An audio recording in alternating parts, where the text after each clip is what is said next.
I'm Strack, and like Kurt was saying, today I'm going to be talking a little bit about what it means to be biracial and the psychological impact of that. This is something that means a whole lot to me because I myself am biracial. So a lot of this presentation is based on my personal experiences.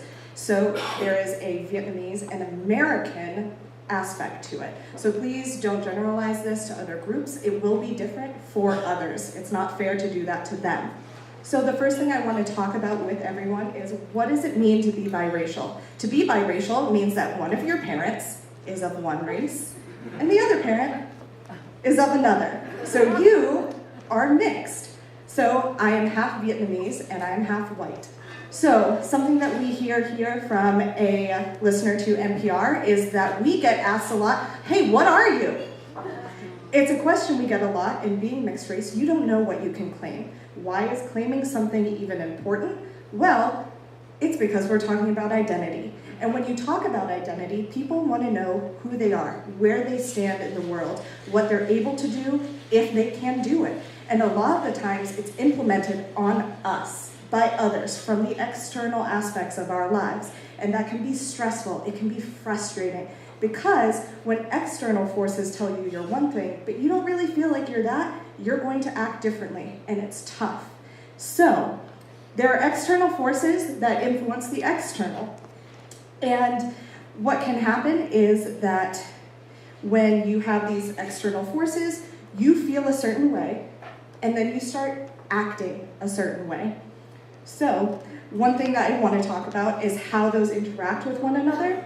So, if you're mixed, or if you're biracial, you're 50% of one parent, 50% of another, and a lot of the times, because people tell you that you're not either, you feel like you're an imposter.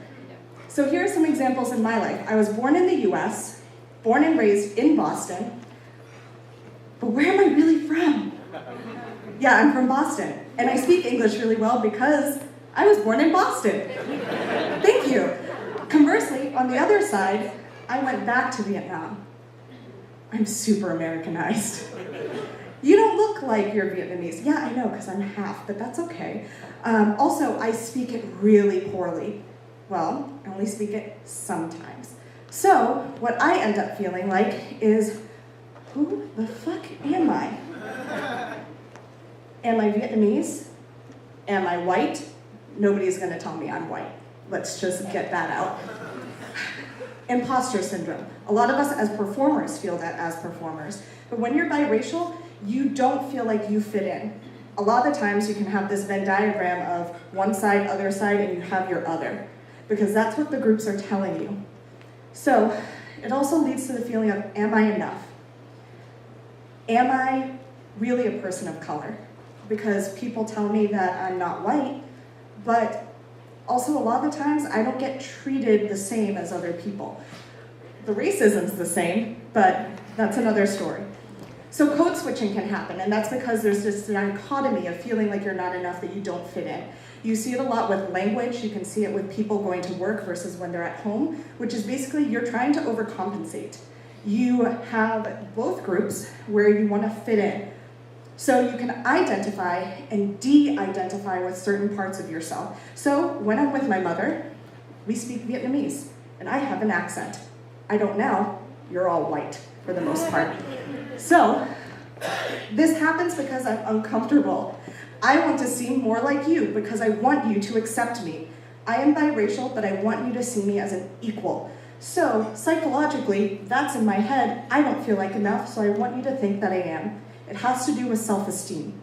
If you don't know who you are, whether it has to do with your race or your gender or your age, who knows, it can really diminish your self-esteem. It can cause anxiety and depression. But one thing we do see, I'm just going to read it, but if they're raised to identify with both parents and to understand their complex racial heritage, multiracial people can have higher self-esteem than monoracial people.